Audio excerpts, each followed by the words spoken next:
and Hedda Gabler by Henrik Ibsen. And then 3 shows will inaugurate our new space. We'll open with Cat on a Hot Tin Roof by Tennessee Williams, As You Like It by William Shakespeare, and a new adaptation by Nambi Kelly of the classic novel Native Son. Those last 2 especially we're hoping will serve as a great introduction to the Glendale school system. They're great plays that we can share with students. I believe both are on the reading lists of the schools. We're also very excited to be partnering with the Alex Theater in 2016. I don't know if you got your season brochure from the Alex Theater. You will notice Antaeus at the Alex, which will be a month-long series on Monday nights of staged readings of classic plays. And we're very excited about that partnership and any other partnerships we might develop with other Glendale arts organizations. And finally, tonight is actually opening night over in our current space of Uncle Vanya by Anton Chekhov. You are, of course, all invited to come check that out. That'll be running from tonight through the middle of December. So, as you can see, we've got a great deal going on. As the excitement builds, it really feels like we're not just building a theater, but we're building a community. And we're grateful for the support the city has already shown us, and we're so excited and looking forward to becoming a staple in the cultural life of Glendale. Thank you so much.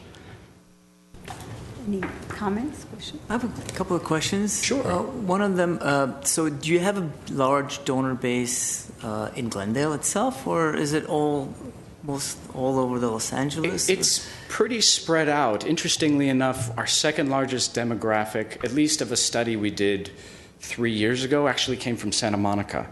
So our audiences travel. But our donor base is broad. You know, when I mentioned that the 1.2 million, that comes from donations of single figures to up to 6 figures. And we're in the process of getting to know the art supporters here in Glendale. We're hosting a series of gatherings to introduce our company to the community and to identify further potential future fans of the company. And my second question is, so a lot of these more classical plays like Cat on a Hot Tin Roof and the Shakespeare play, is it new interpretations, or do you usually stick to the classical text and present it as it was kind of meant to be presented? That's a great question and a great phrase, the way it's meant to be presented. I think we're interested in investigating that phrase. What does it mean? What is the production that has been handed down to us? The way we're supposed to do Tennessee Williams, or we're supposed to do Shakespeare. We're very interested in the conversation between the old and the new. So in fact, when we choose these plays, we choose them with an eye towards what do they say to us today? What can we learn from them, and how can we produce them in a way that informs our lives today? Because to me and to us, really, that is what the power of live theater is to sort of break us out of our ruts of thinking, that our thinking can sort of be encrusted, and perhaps revisiting a text from centuries ago can shed new light on our lives today. So I would say that we're looking to be sort of adventurous and to have a sort of a conversation with the community and our audiences about what classical means. Classical theater will always be in our DNA, but that there's no reason we can't do brand new plays based on a classic. For example, this adaptation of the novel Native Son is a wonderful example of a novel from the 20s. Let's take a look at, or set in the 20s. Let's take a look at how the issues and the themes that book is talking about still exist and persist today, and how can we produce that in a way that's exciting. Excellent. Yes. First, I want to say I was able to see your last production, Picnic, in your current space, which I thought was one of the best pieces of theater that I had seen in the LA area in recent times. And to the point of the relevancy, it was really brought alive from all aspects, both technically and from the performance level, that felt really relevant to the current audience.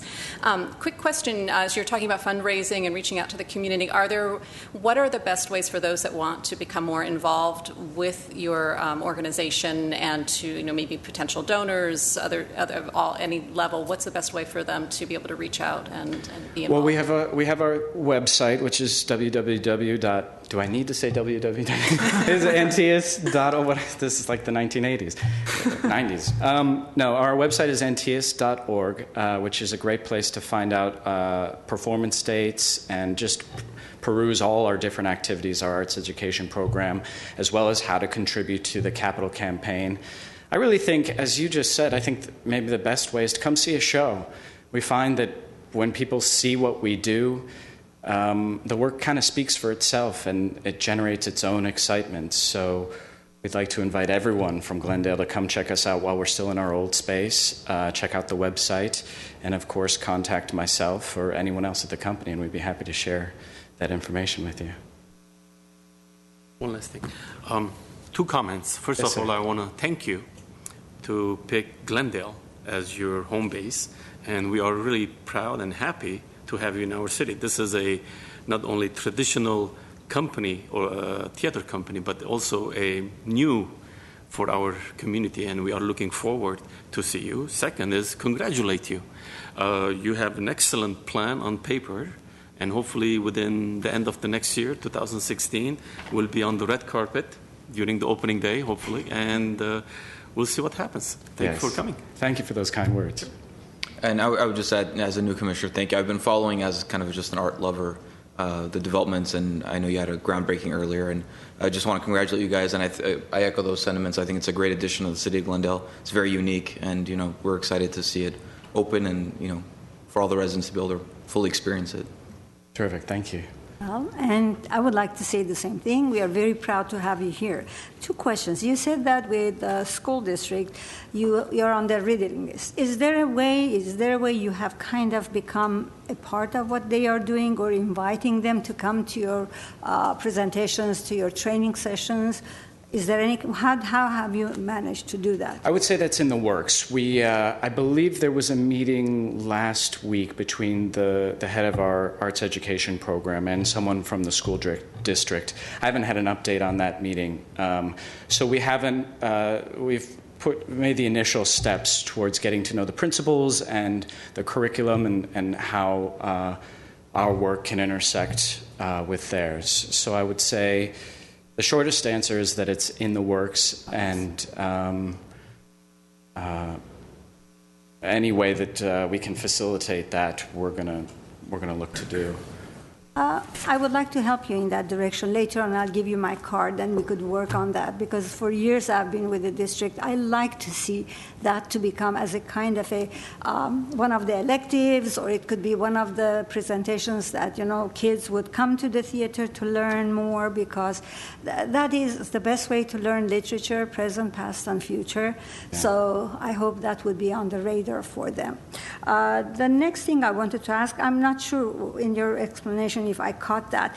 Are there sessions after your plays, or certain days or times that people could come and there would be a discussion based on the plays that they have seen? Because, as you said, human psyche has not changed, but behaviorally the perceptions of things might be a little different. So are there kind of a interactive thing that, people could come and ask and talk and see how?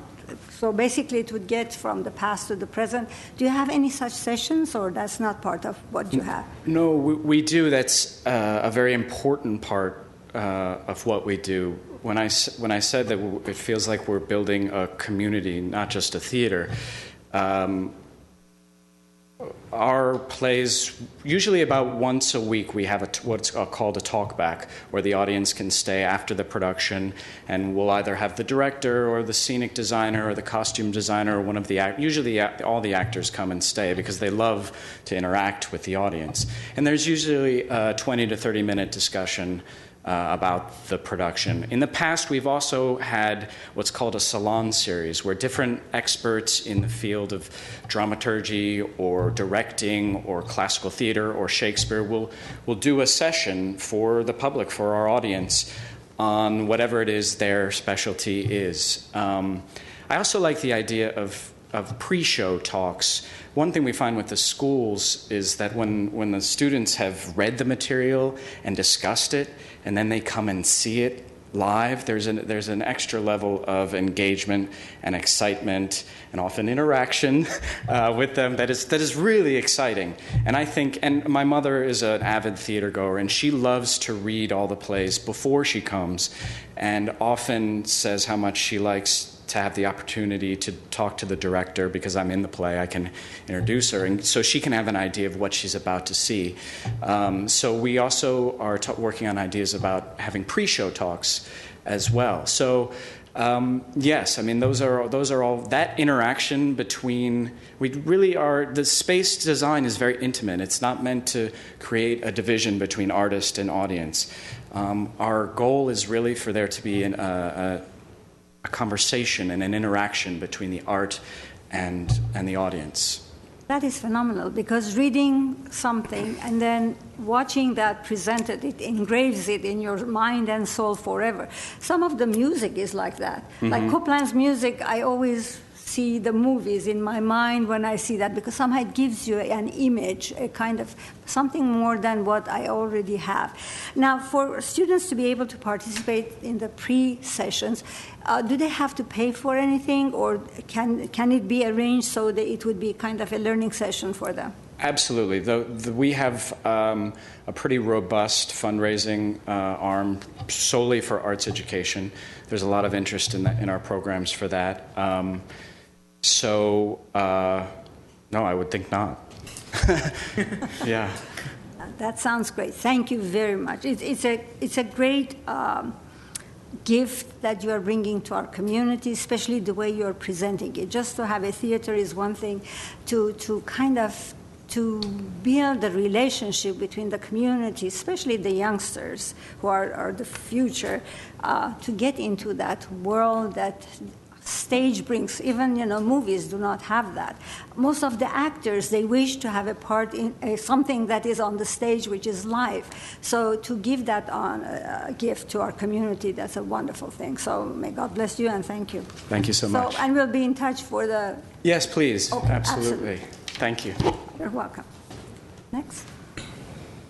At 3B, Kim Koga, Executive Director of Museum of Neon Art, is not here today. At 3C, Commissioner Ara Oshagan, Brand Library Arts and Panel, Seeking an Identity, Public Art in Glendale, October 22nd, 2015. Yes, so as you all know, we're having a panel about public art on the 22nd, and we have Mark Pauly confirmed, who used to do Glow of Santa Monica. He was the director of Glow of Santa Monica, which was sort of the leading technology-based art festival in LA, and now he is head of a very large project with the LA River called Current, LA Water, I believe that's what it's called, and they're going to do public art all along the LA River, and he's in charge of that. So he's going to be there to give us his ideas and tell us about how we can move forward with public art in Glendale. We have Joy, who, as we all know very well, is in Glendale, and she's done a lot of work here, and she's familiar with all the things that need to be done to make public art in Glendale. And we have Robert Crouch from Pasadena, who has run the ASX Festival in Pasadena for a number of years with the Pasadena Arts Council, and he will also be speaking about how to make public art and technology-based public art happen. And we have a fourth panelist that we're on the verge of confirming. We haven't yet confirmed who is going to be. Probably somebody from Colorado City, right? I think most likely who is going to be a city representative, a city that has had a lot of public art in the past, and it has plans. And so she can, if that's the person we finalize, she will be speaking about sort of the city's approach and how we can coordinate and work with different city departments to make public art happen.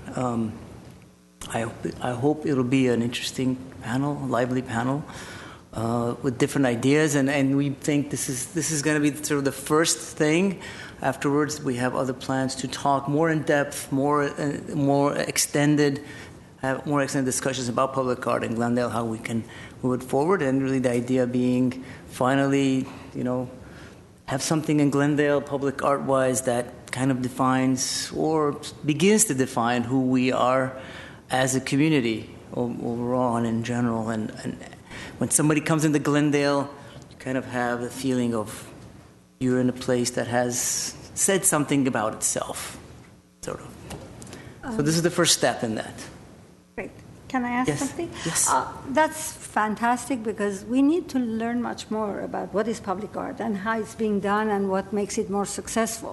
I'm so glad that last time we found out that all of the commissioners are going to be there and also and Cindy, which is representing the library.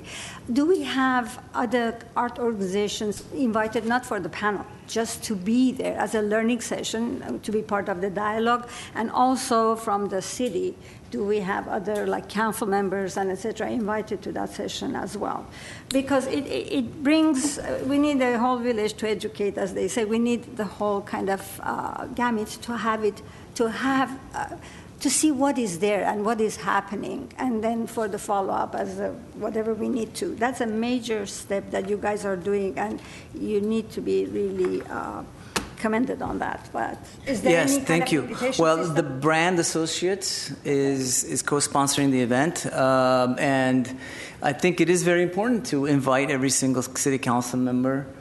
I personally spoke to Paula Devine. I think she's going to be there, and I think it's very important to get the word out about that. And then, hopefully this week and next week we're going to get a press release out to the general public through the library system. And get the word out. Yeah, I mean, this is one of the things that's been difficult, I think, in a lot of our programs, that we can't get the word out as well as we probably should be. And that's probably a topic we should talk about, is how we can get, we have a lot of these public art, like events happening in the city itself, and we should have a system in which we can get the word out about that. Because there needs to be an understanding of truly what is public art and what is expected and what are the possibilities. So to have the key people also being there besides us, I think it's great. And yeah, so we'll see. Most probably Brand Associates would do the invitations, I suppose. Yeah, they've already started that, and Okay. through the library, hopefully we'll get more Thank you. word out. Okay. Next. At 3D, Sharon Garrett, Principal Library Arts and Culture Administrator. I'm very happy today to introduce to you Sharon Garrett as our new Principal Library Arts and, it's a mouthful, Principal Library Arts and Culture Administrator. Speaking of getting the word out, Sharon will be joining us as our coordinator of all marketing efforts, developing a strategy above and beyond what we already do and implementing whatever that strategy ends up being. She also will be serving as a liaison to the Arts and Culture Commission.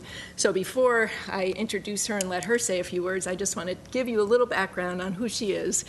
So Sharon earned her bachelor's degree in finance from Cal State Long Beach and is pursuing a master's degree in visual art at California State University at Northridge. Her most recent experiences with Glendale's Economic Development Corporation. And I'll add that Sharon, I think John will agree, was instrumental in attracting Antias to us about a year or two ago. So we're very excited to have you join us. In that capacity in the Economic Development Department, she managed and promoted the city's economic development initiatives, led business attraction efforts, developed and implemented marketing campaigns, and oversaw economic research and analysis. She's been very active in the arts community for many, many years. She is a very talented artist, a ceramic artist who is shown all over Los Angeles and beyond. I'm the proud owner of many of her pieces, and she's currently studying, her course of study at Northridge is Philosophy and History of Art, Contemporary Art Criticism, Public Art, and Art Exhibition, in addition to a focused exploration on her studio practice of ceramics. Sharon's knowledge of Glendale, her community involvement, her networking with the business community, on and on and on, all her many talents will truly be an asset to the Library Arts and Culture Department as well as the Arts and Culture Commission. We all welcome you, Sharon. Well, thank you very much for that lovely welcome. Good afternoon, Chair Der Hovnesian and members of the Commission. thank you very much for being so welcoming. I'd just like to say I feel really honored and privileged to assume this assignment. Marrying my marketing background with my passion for the arts is just truly a professional dream come true, and I'm just so happy to be here today. I intend to work very hard to help facilitate the shaping of your vision and bringing your goals into fruition and getting the word out. So my assignment is very clear, and I'm taking it very seriously, and I couldn't be happier. So thank you very much. We are very glad to have you, and it's a long wait, I think. Go on. Yes. We are also very happy that you have joined us. So welcome, We and look forward to welcome. working with you. Thank you. Thank you. If I could add, Chuck Wyke has done a yeoman's job in many ways, and he will continue as the person that will manage the programs that the staff is managing. But Sharon, as I said, will assume the role of liaison to all of you. Okay, sure. I also will welcome you across the board, but I just want to point out we can only do so much as a commission, as a representative of the community, and put forth ideas, but it is at the staff level that things actually get done. So I am greatly appreciative of all the work that everybody does now, and that Sharon will be adding to the team. So thank you. Any other? Good. Okay. Next item. At 3E, Library Arts and Culture event presented by Chuck Wyke, Community Relations Manager. Chair Dare Hovanesi and Commissioners, city staff. I've got some fun programs coming up, many of them having to do with the arts.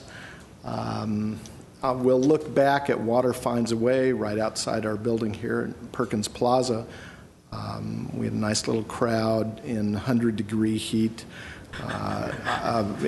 trying to experience the notion of water. It's like 70 degrees. It was not cool, but you guys did a really good job. Very fine program. Again, brought by Joy Foyer, Art in Public Spaces, and that'll stay up for another. I think the middle of November. Marcia Perloff exhibited, she began her installation at the Adams Square Mini Park in the gas station. That was a very well attended event. Particularly interesting were her found assemblage objects. So the gas station is adorned with some real interesting pieces. We were able to combine that with a community mural project from our library connection at Adams Square, and again had a very nice turnout.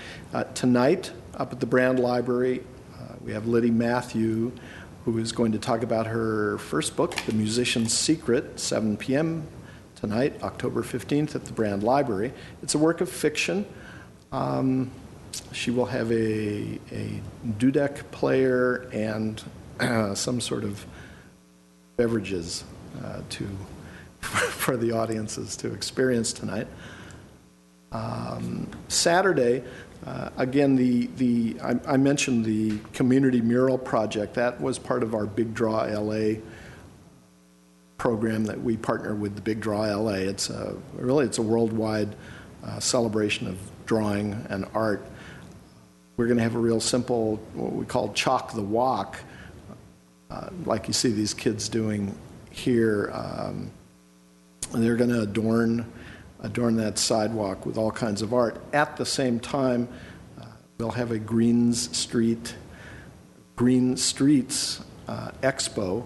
So there'll be a number of things at the Central Library this Saturday from 11 to 2, including food trucks, parks climbing wall, different exhibits from conservation groups and so forth.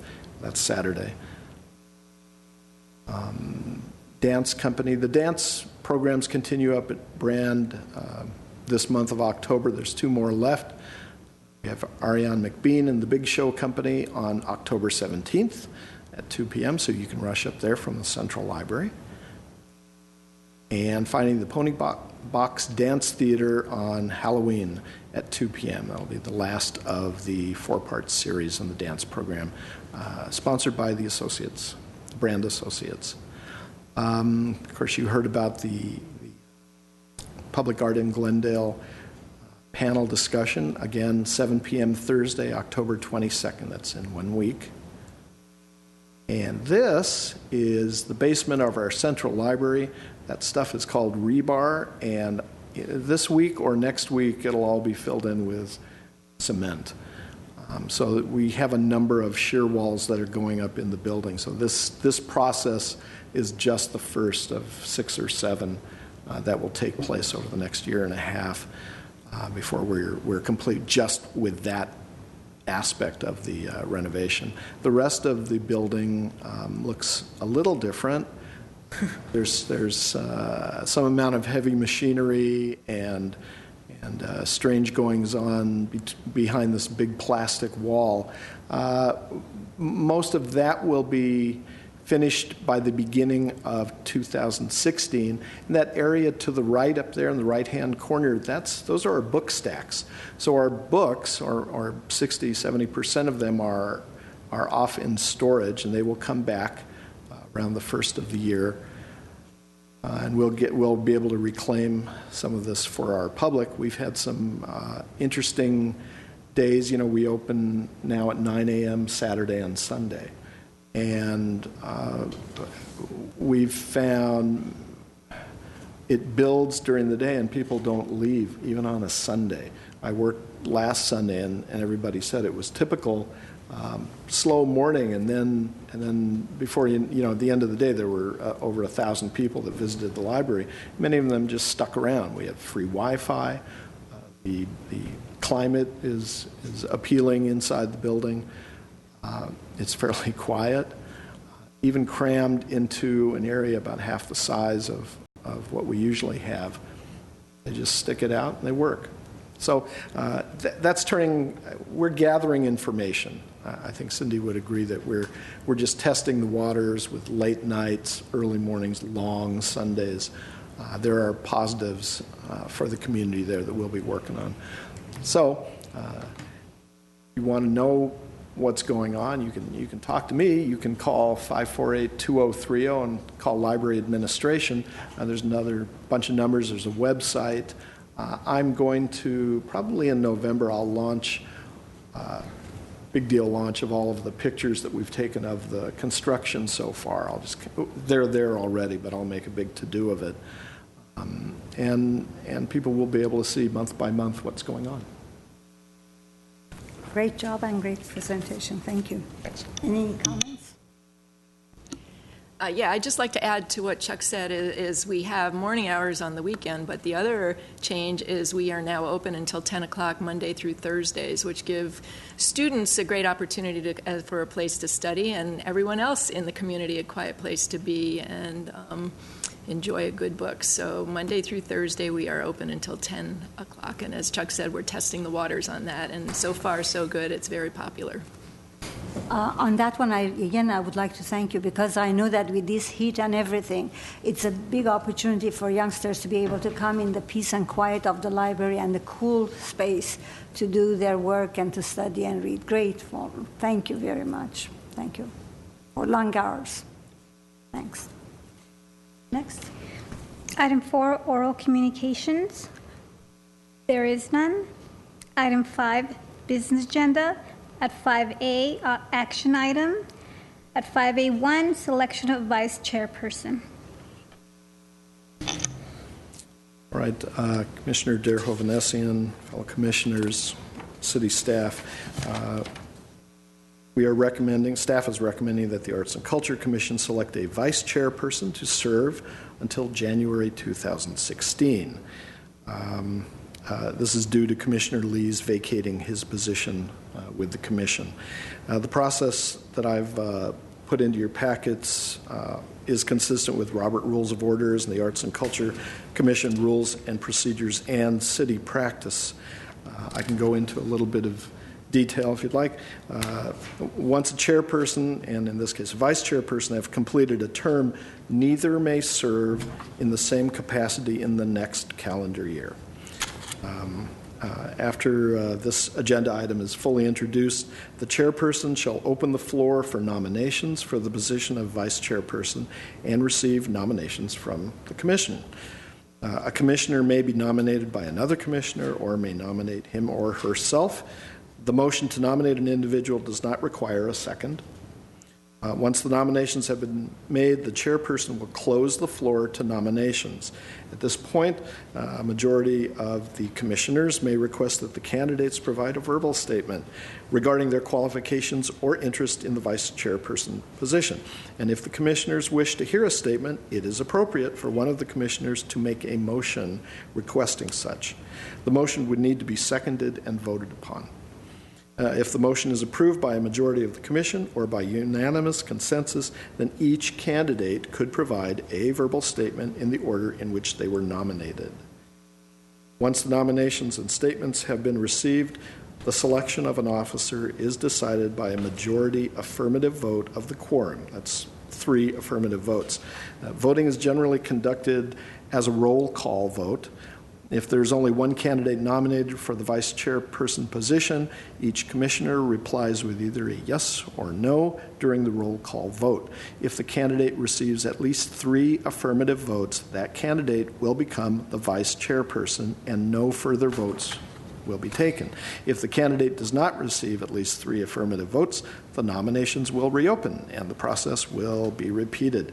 If more than one candidate has been nominated for the vice chairperson position, a roll call vote is called, and each commissioner then states the name of the nominated individual for whom they wish to vote. Candidates must receive a quorum of affirmative votes, again 3 affirmative votes, in order to be selected. Okay, sounds great. So let's go for the election of the vice chair, and also let's have to see who wants to make the nominations. I'd like to nominate Commissioner Shirikian. So what was Do the I next say step? yes or no? There's no need for a second. There's no second. Nominations or? So there's no second, so There's no second. There's no second needed for this. Once all the nominations have been made, the chairperson closes the floor to the nominations. so we close the session for the nominations, and then do we need to have a motion for the thing? No? You still have to vote, Roll call. even if there's only one person. Okay. Roll call for the approval of the nominee. Commissioners Deaver, Yes. Oshagan, Yes. Sahakian, Yes. Sharikian, Can I vote? Yes. Chairperson Say no. Say no. Yes. Chairperson Derhovanesian. Yes. So based on this, we need to congratulate, no? We can congratulate. That was it? That was it.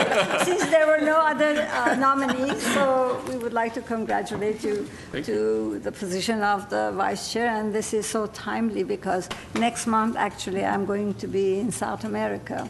So that would help that you would take the seat and go through the whole thing. Thank you very much. So next. Item 6, Commission staff comments.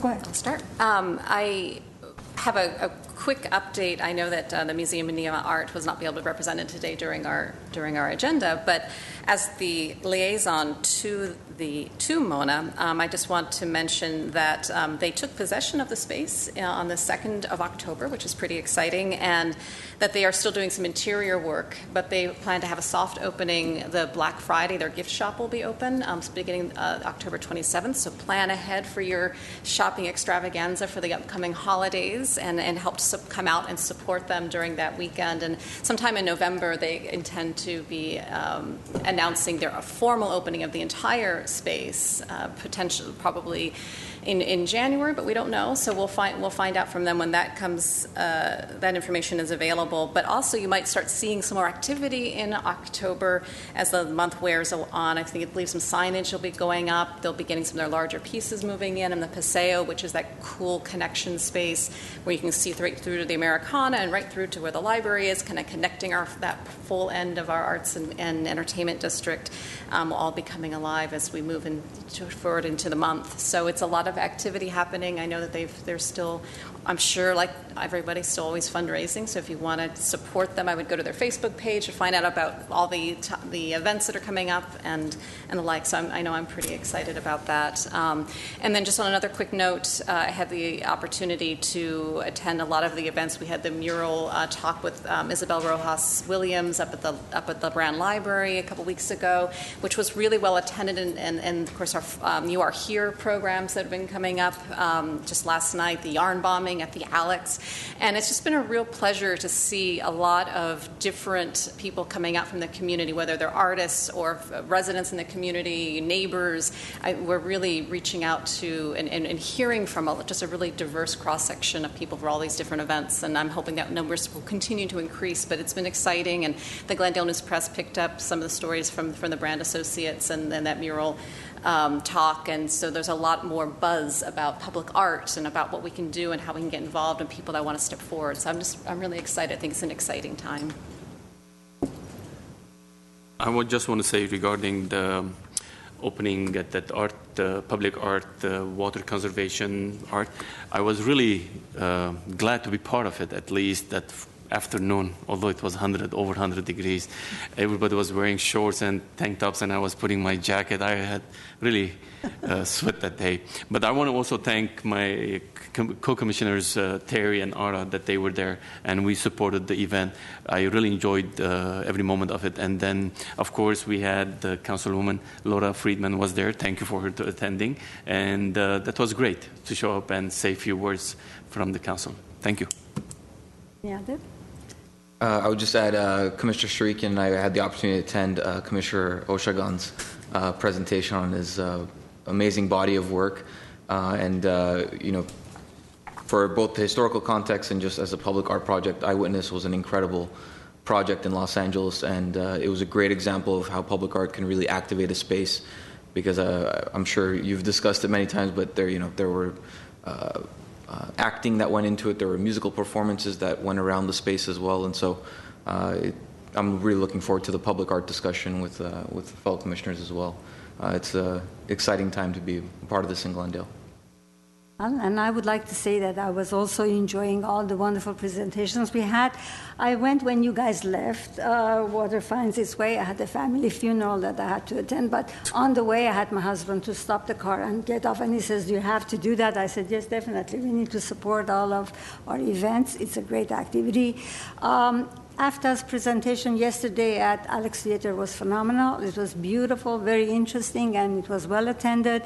And Ms. Rojas's presentation is one of the very few things I have seen so far happening, which is the crowd was so involved. It was a very interesting group of people who came there, and they brought a lot of ideas, and it was kind of almost like it was 1/3 of whatever she said, and then she kind of brought in the rest of the audience were carrying the conversation. There was a lot to be learned on both sides. So one did not know how to turn around to make sure that you're capturing everything that was going on.